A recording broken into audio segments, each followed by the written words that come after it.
సంవత్సరం అంటే చివరి సమయం. ఇప్పుడు కూడా అబద్ధాలు ఆడితే అది సమంజసం కాదు అయ్యా కేసీఆర్ గారు. ఎందుకు అంటే కేసీఆర్ ముఖ్యమంత్రిగా ఉన్నప్పుడే కార్మికులు యూనియన్లను అవసరం లేదని రద్దు చేయాలని చెప్పి రద్దు చేసి అవిటి ప్లేస్లో ఏం పెట్టిండంటే వెల్ఫేర్ బోర్డు అని పెట్టిండు. ఆ వెల్ఫేర్ బోర్డు కూడా టీఆర్ఎస్కు సంబంధించిన నాయకులను పెట్టుకున్నాడు. ఆ కార్మికులలో ఉన్నతమైన ఉద్యోగాలు ఎవరైతే చేస్తారో దాంట్లో వాళ్ళను టీఆర్ఎస్కు అనుబంధంగా ఉన్నటువంటి వాళ్ళను టీఆర్ఎస్ ఫేవర్లో ఉన్నటువంటి నాయకులనే ఆ వెల్ఫేర్ బోర్డులో ఆ కమిటీలో పెట్టుకున్నాడు. ఎవరు? కేసీఆర్ గారు. యూనియన్లను రద్దు చేసి యూనియన్లు అవసరం లేదని చెప్పి వెల్ఫేర్ బోర్డును పెట్టి వెల్ఫేర్ బోర్డులో కూడా టీఆర్ఎస్కు సంబంధించినటువంటి వాళ్ళనే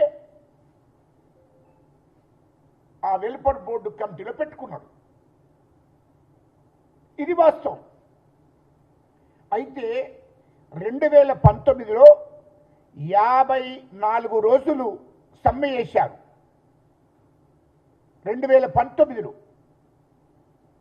కార్మికులు నోటీస్ ఇచ్చారు వాళ్ళకి. ఇట్లనే ఇప్పుడు ఏ విధంగా ఇచ్చారో అప్పుడు కూడా 45 రోజులు ముందే నోటీస్ ఇచ్చి మేము సమ్మె చేస్తామంటే అప్పుడు పట్టించుకోలేదు కార్మికులను. ఇదే కేసీఆర్ గారు ముఖ్యమంత్రిగా ఉన్నాడు, కేటీఆర్ గారు మంత్రిగా ఉన్నాడు, హరీష్ రావు గారు మంత్రిగా ఉన్నాడు. కానీ కార్మికుల విషయం అసలే పట్టించుకోలేదు. వాళ్ళ డిమాండ్లను పట్టించుకోలేదు, వాళ్ళకి ఇచ్చిన హామీలను పట్టించుకోలేదు. తెలంగాణ ఉద్యమం నడుస్తున్నటువంటి సమయంలో వాళ్ళకి ఏమైనా హామీలు ఇచ్చిందంటే మీ హక్కులను మొత్తం నెరవేరుస్తా, నేను మీ డిమాండ్లు మొత్తం నెరవేరుస్తా, మిమ్మల్ని ప్రభుత్వంలో భాగస్వామ్యం చేస్తా, మిమ్మల్ని ఈ సంస్థను గవర్నమెంట్లో కలిపేస్తా, గవర్నమెంట్ జీతాలు మీకు ఇస్తా అని ఎవరు చెప్పారు? మాజీ ముఖ్యమంత్రి కేసీఆర్ గారు చెప్పిన మాట ఇది. ఆనాడే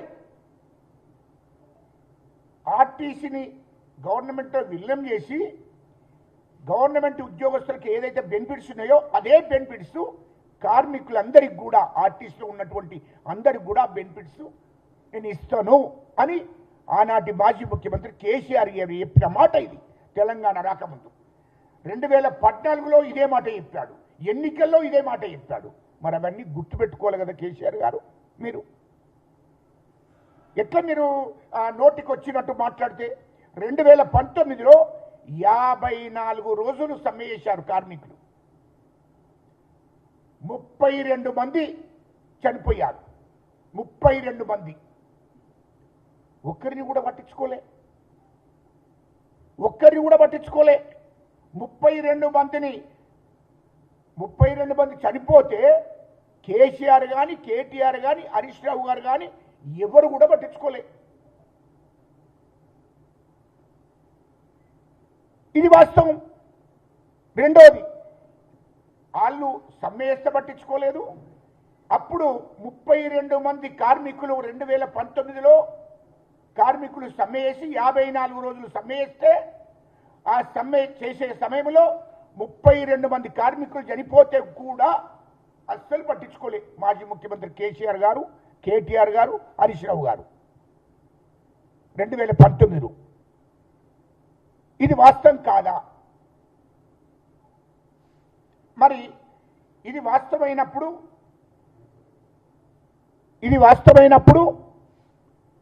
మరి మీకు అన్ని తెలిసే కదా. అప్పుడు వీళ్ళకు బకాయిలు పడ్డది. దాదాపు 15,000 మంది రిటైర్మెంట్ అయ్యారు. 15,000 మందికి వాళ్ళకి బెనిఫిట్స్ ఇవ్వలేదు. అదే మాజీ ముఖ్యమంత్రి గారు కేసీఆర్ గారు ఇవ్వలే. అయితే కాంగ్రెస్ గవర్నమెంట్లో మా ముఖ్యమంత్రి గారు అయితే వాళ్లకు హామీ ఇచ్చారు ఎన్నికల మేనిఫెస్టోలో. అప్పుడు పిసిసి అధ్యక్షునిగా మా ముఖ్యమంత్రి గారు కూడా చెప్పడం జరిగింది. అయితే వీళ్ళు 2017లో ఉన్న బకాయిలు 2024లో ఇవ్వడం జరిగింది కాంగ్రెస్ ప్రభుత్వం, మా ముఖ్యమంత్రి రేవంత్ రెడ్డి గారు. ఇది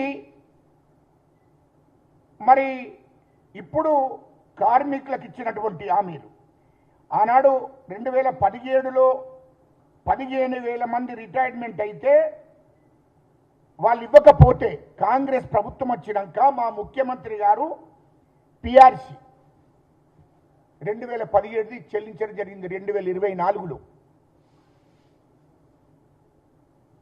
కేవలం వాళ్ళు పెట్టినటువంటి బకాయిలు, కేసీఆర్ ప్రభుత్వం పెట్టినటువంటి బకాయిలు కాంగ్రెస్ గవర్నమెంట్ వచ్చినాక 2024లో వాళ్లకు చెల్లించడం జరిగింది పిఆర్సి. అంటే ఇప్పుడు ఈరోజు మళ్ళీ ఏమి తెలియనట్టు వాళ్ళు సమ్మె చేస్తే ఒకరు చనిపోయారు. దాని వెనుక వాస్తవానికి హరీష్ రావు గారు, కేటీఆర్ గారు ఉన్నారు. దాన్ని మొత్తం కార్మికులను పక్కదోవ పట్టిస్తున్నారు, తప్పుదోవ పట్టిస్తున్నారు. మరి వీళ్ళు ఉన్నప్పుడు ఏం చేశారు? వాళ్ళకు స్వేచ్ఛ లేదు.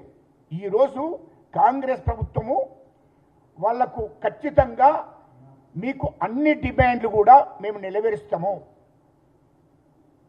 ఒక 3 మాత్రమే ప్రభుత్వము దాని గురించి ఆలోచన చేస్తుంది, ఒక నెల రోజుల టైం ఇవ్వండి, అధికారులతో చర్చించిన తర్వాత అన్ని దాని గురించి మంచి చెడులు ఆలోచన చేసిన తర్వాత ఖచ్చితంగా ఆ 3 కూడా మీకు ఇచ్చిన హామీలను ఖచ్చితంగా నెరవేరుస్తాము, మీ డిమాండ్లు అన్నీ కూడా ఖచ్చితంగా నెరవేరుస్తామని చెప్పి ప్రభుత్వం చెప్తుంది, మా ముఖ్యమంత్రి గారు చెప్తున్నాడు. ఇప్పటికి కూడా దానికే కట్టుబడి ఉన్నాడు మా ముఖ్యమంత్రి గారు. ఆర్టీసీ కార్మికులకు ఇచ్చిన మాటలు, వాళ్ళకి ఇచ్చినటువంటి మాట కట్టుబడి ఉన్నాడు. వాళ్ళ డిమాండ్లు ఖచ్చితంగా కాంగ్రెస్ ప్రభుత్వం అమలు చేయడానికి సిద్ధంగా ఉంది. వాళ్ళకు స్వేచ్ఛనిచ్చాడు, మీకు అడిగే అధికారం ఉంది, మీకు సమ్మె చేసే హక్కు ఉంది అని చెప్పి ఇవ్వడం జరిగింది. కానీ ఆనాటి సంగతి ఏంటి? ఆనాడు కేసీఆర్ గారు ముఖ్యమంత్రి ఉన్నప్పుడు ఏంటి? ఉక్కు పాదం మోపాడు కార్మికుల మీద, యూనియన్లనే రద్దు చేసేశాడు, వెల్ఫేర్ బోర్డు పెట్టి టీఆర్ఎస్కు సంబంధించిన నాయకులనే అక్కడ వెల్ఫేర్ బోర్డులో పెట్టడం జరిగింది. ఇది మర్చిపోయి మరి కేసీఆర్ గారు, హరీష్ రావు గారు, కేటీఆర్ గారు సంకలు గుద్దుకుంటూ కాంగ్రెస్ ప్రభుత్వం ఇట్లే చేస్తుంది మర్చిపోయినరా మీరు? 2019లో మీరు కార్మికులు సమ్మె చేస్తే, ఆర్టీసీ కార్మికులు సమ్మె చేస్తే 32 మంది చనిపోయిన విషయం మర్చిపోయి మాట్లాడుతున్నారా అంటున్నా. మీరు కార్మికులను పట్టించుకున్నారా ఆనాడు? మరి ఆర్టీసీని ప్రభుత్వంలో విలీనం చేస్తారని చెప్పాడు కదా కేసీఆర్, మరి ఆ రోజు ఎందుకు చేయలేదు? మీరు ఎందుకు చేయలేదు? 10 ఏళ్ళు అధికారంలో ఉన్నారు, ఎందుకు చేయలేదు అంటున్నా. ఇప్పుడు మేము 2.5 సంవత్సరాలు అవుతుంది కాంగ్రెస్ ప్రభుత్వం ఏర్పడి. మా ముఖ్యమంత్రి గారు ఇటు ప్రజలకు ఇచ్చిన హామీలు, ఇటు ఆర్టీసీ కార్మికులకు ఇచ్చిన హామీలన్నింటినీ కూడా ఒకటి నెరవేర్చాలనే లక్ష్యం కొద్ది ముందుకు పోతున్నాడు.